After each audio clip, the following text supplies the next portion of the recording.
Hello, future kindergarten Plano Panthers. My name is Mrs. Floyd, and I will be walking you through the next part of our presentation that talks a little bit about your child's social and emotional development. Now, we are so excited that your child is coming to kindergarten. A little bit about my background. I taught for 3 years in Michigan as a Young Fives teacher, which helps students prepare for kindergarten. And I have taught kindergarten at Plano the past 3 years. Now, kindergarten is one of my most favorite grades ever to teach. There is so much fun to be had in kindergarten. We do so much sharing and exploring and learning, and that is why I just love this grade. Now, one of the things your child can work on over the summer to be prepared for their kindergarten year is to really practice their social and emotional skills. Now, what does this mean? Well, on the screen, you can see that some of the topics we're going to cover today involve listening, learning to share and play, and following simple rules and routines. Now, at the beginning of the year in kindergarten, we practice following 1- and 2-step directions. For example, push in your chair, walk to the carpet. Now, we practice doing those directions one at a time until we get really good at following those directions, and then we'll move up to 3- and 4-step directions. You can practice having your child follow simple directions and rules over the summer to help them prepare for the structured environment they will have every day in kindergarten. Another task that can be helpful over the summer to work on with your child is just exposing them to play with others, helping them share, and also helping them to do things alone and independently. A great example of this in our classroom is when students come in the morning, we are standing there to help them put backpacks away. And we want to see them, though, do it themselves. And then if they need help, we're right there if they need it. But we just like to take that step back and let them explore and try and do those things themselves, because that is how they learn. So moving on, social and emotional development is so important because it fosters self-confidence, it encourages those great independent skills, and it helps students develop positive social skills so that they can interact with others.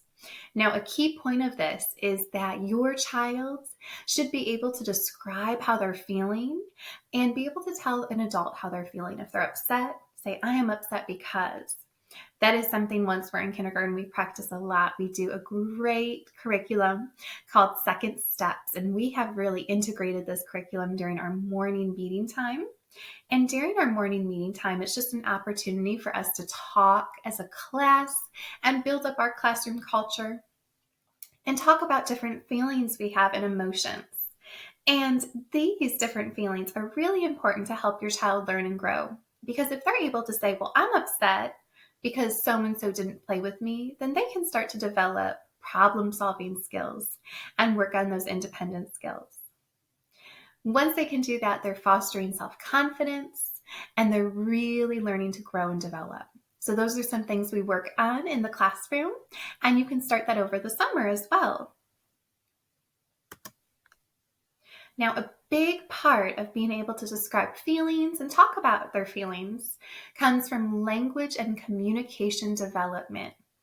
Now, working with your child this summer, you can have your child practice speaking in full sentences.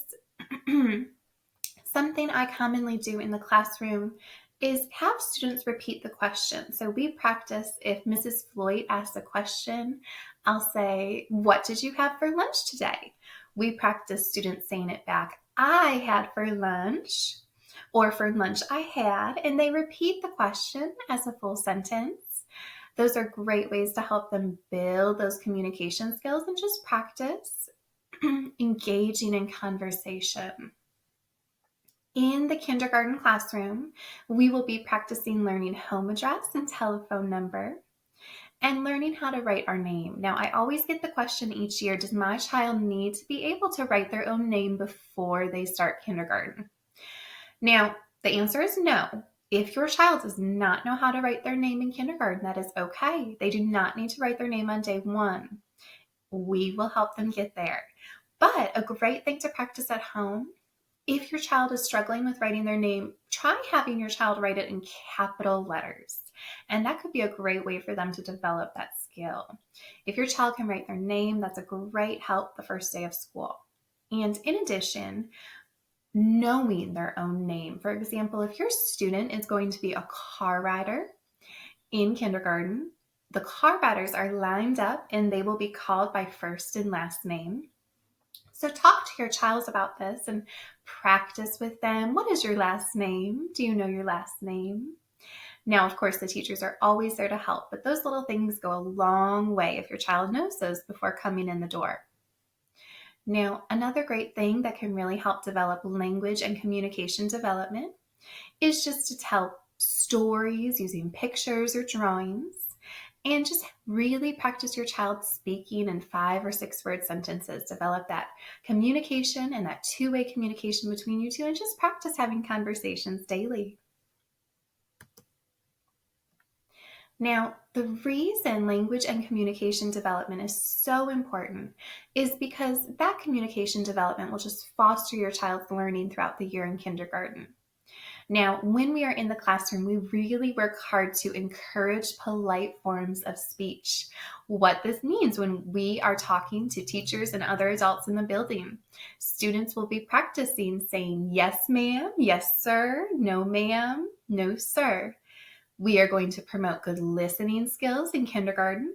That is something you can start to develop at home this summer by talking about how when someone is speaking to you, make sure you have eyes watching, ears listening, voice quiet, and body calm. That is my little tip that we go over every day when we're in kindergarten.